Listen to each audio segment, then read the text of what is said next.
Hello guys, good morning, magandang araw, magandang buhay sa ating lahat. Ito may i-check tayo yung kanyang battery saka yung kanyang charging alternator. Ito siya, may IC dyan sa loob. Siya yung nagko-control na nagkakarga ng ating battery para goods na goods ang kondisyon ng ating sasakyan. So nandyan 13.05 o 13.0 ang kanyang laman ng battery. So i-startin natin itong makina niya, tapos bibiritin natin dito para ma-check natin yung karga ng alternator sa kanyang battery. Kasi nabasted yung dalawang headlight sabay, kaya nakapagtataka kung bakit nabasted yung dalawang headlight sabay silang nabasted. So i-startin muna natin to, tapos i-check natin kung ilan yung kanyang karga. Okay, so bahala yan sa guys, umaandar na yung ating makina. Nagkakarga na yung kanyang alternator, nasa 13.9 yung kanyang karga. Tapos bibiritin natin yung kanyang accelerator dito, ayan. Ayan, tapos titignan natin dito. Nasa 14.0. So okay yan guys. 14.0. Basta hindi lang lumagpas sang 15 volts, ayos lang yan. Basta nasa 14 lang.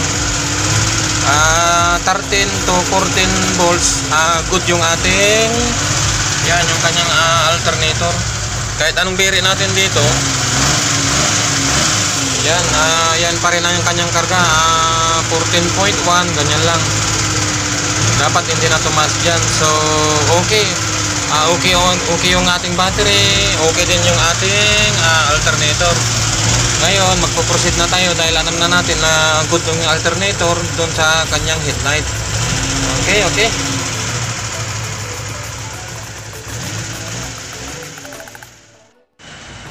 So yan, so bali sa guys, tatanggalin natin yung kanyang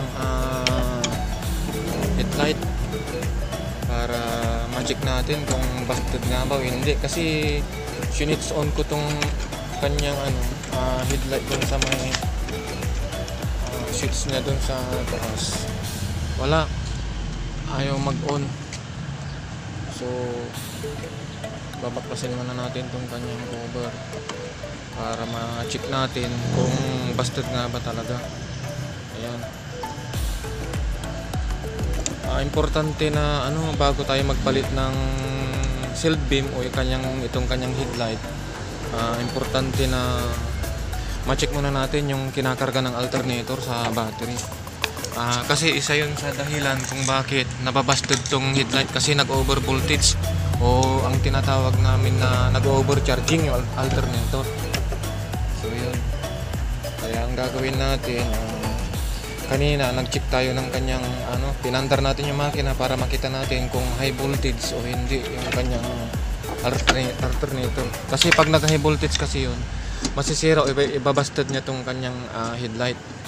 Yan, may tatlo siyang adjuster dyan. Ayan, iikot. Ang pagtanggal nito ay ipaikot lang. Didinan lang din, itutulak doon sa loob, tapos pipihit lang natin. Ayan, tapos kumapagod. Yun, tanggal na. Yun. Yan siya guys. Kaso wala akong cameraman. Huhugutin ko muna itong kanyang i-check natin dun sa baba. I-tester natin. So bali ito na guys, napaklas ko na yung kanyang dalawang headlight. I-check lang natin yung niya,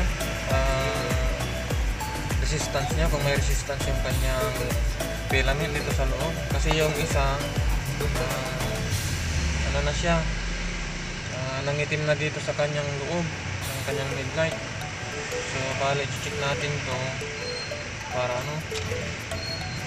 makita natin kung busted na o hindi. Check lang natin sa resistance. Ayan, check natin sa common, tapos low, high, wala pa rin tunog, walang response.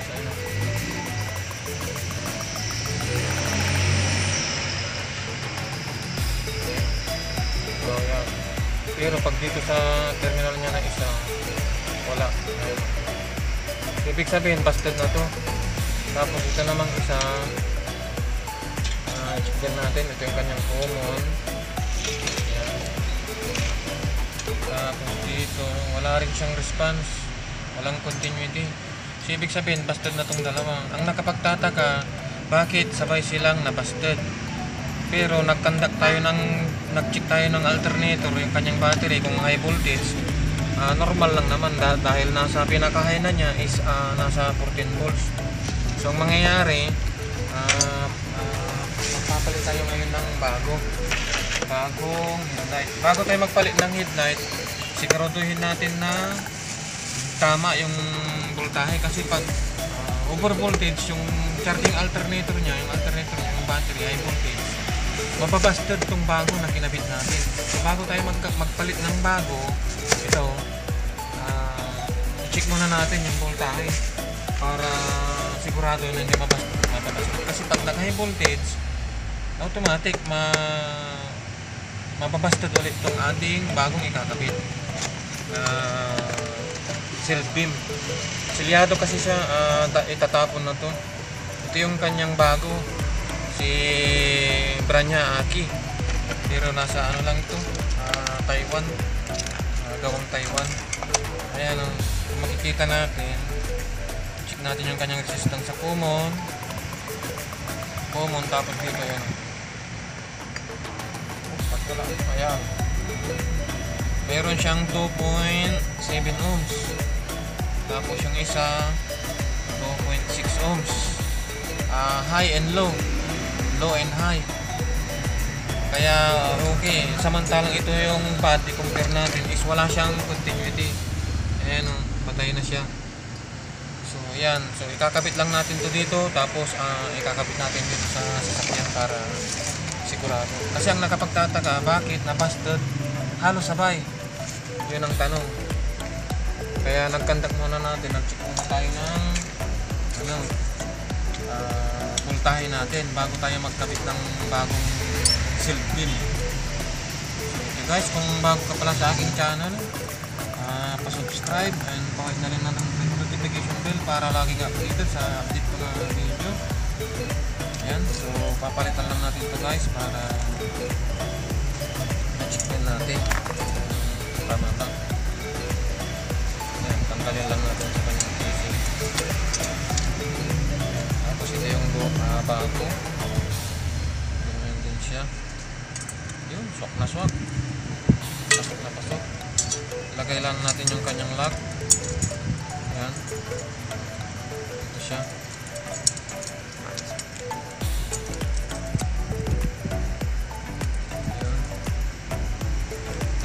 Isang kanyang lock, lagyan natin ng lock para hindi siya kumalas sa kanyang frame.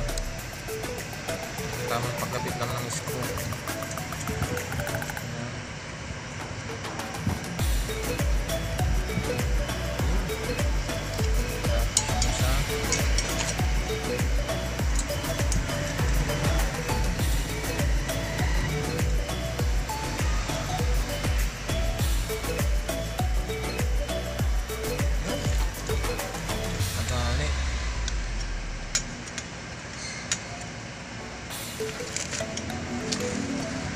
Ayan, so okay na to guys. Tapos ito yung luma, lagyan muna natin dyan. Tapos ikakabit na natin dito sa kanyang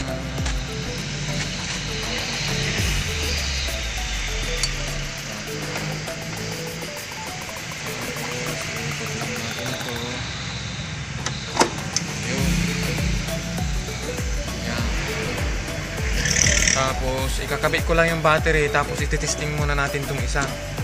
Tapos susunod natin yung sa kabila. Okay. So ayan, 12.9 yung kanyang ating battery. Start mo na nga boss. Nag-ano na siya, nag 13 volts na siya. Ayan, nag 13. 13.7, 13.8. Ayan. So, okay yung kaya ng kanyang alternator. Ayan. Ayan. Boss, switch mo nga yung headlight. Nandito kasi tayo para makita natin kung maka-high voltage. Nakaswitch na yung headlight? Nakaswitch na? Ayan siya guys, bali pag nakaswitch yung kanyang headlight, nasa 13.5 yung kanyang karga. Ayan, hindi siya pumapasok ng 14 volts kasi nagbabawas kasi ang ano niyan, hindi lang pumapasok ng 14 volts kasi may headlight na naka-on. Ayan. Yan siya guys. Ayan. Huwag mo munang patayin yung headlight, boss. Pakipatay mo nga yung headlight.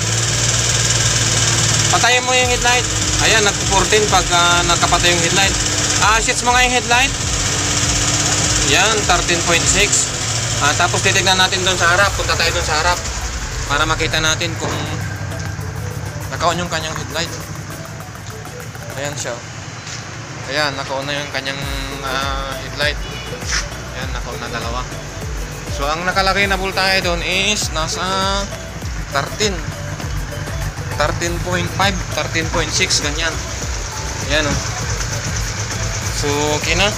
Walang problema yung kanyang alternator. Ang problema lang niya is yung nabasted na shield beam na kanyang ilaw. Ayan, oh. Okay, hanggang dito na lamang. Thank you, thank you. So, bali ito na guys. Naikabit na natin yung kanyang socket. Ikakabit lang natin tong kanyang housing. Yan. Ikakabit lang natin siya dyan. Tapos, lalagay natin yung kanyang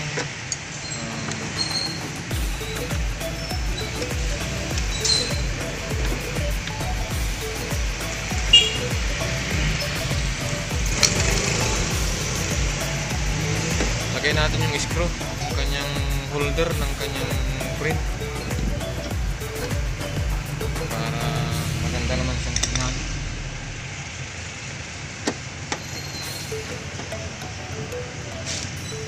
So yan guys,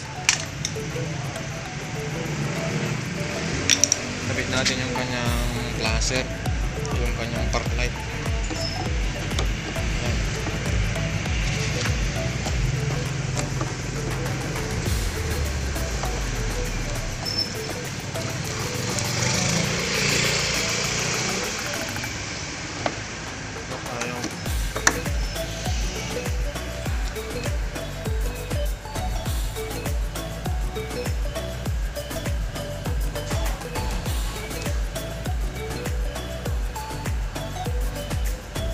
Bala yun guys, ikabit sa natin yung kanyang frame sa kanyang yan, so papasus natin sa kasama natin. Shoot mo nga boss. Yung kanyang headlight. Yan yung kanyang headlight. Yung kanyang high. Ayan yung kanyang high. Low. High. Yun, okay na siya. So, okay na to. Pakipatay na lang boss para hindi ma-discharge yung battery. Tapos kakabit pa natin yung kanyang sa kabila kasi halos sabay sila na nabasted. So, okay naman na. Sure na okay na yun. Papalit lang natin itong isa. Itong isang shield beam din niya. Kasi halos sabay silang nabasted eh. Kaya tayo nag-conduct ng voltage checking doon sa kanyang alternator kung nag-overcharge. So ayan, hanggang sa muli guys, at maraming salamat pong muli sa inyong walang sawang pagsubaybay sa aking channel. God bless and keep safe always lagi. Hanggang dito na lamang, paalam po, thank you po. Switch mo muna yung ilaw ng dim boss. Yun, yung high. Yun, may low at high na siya.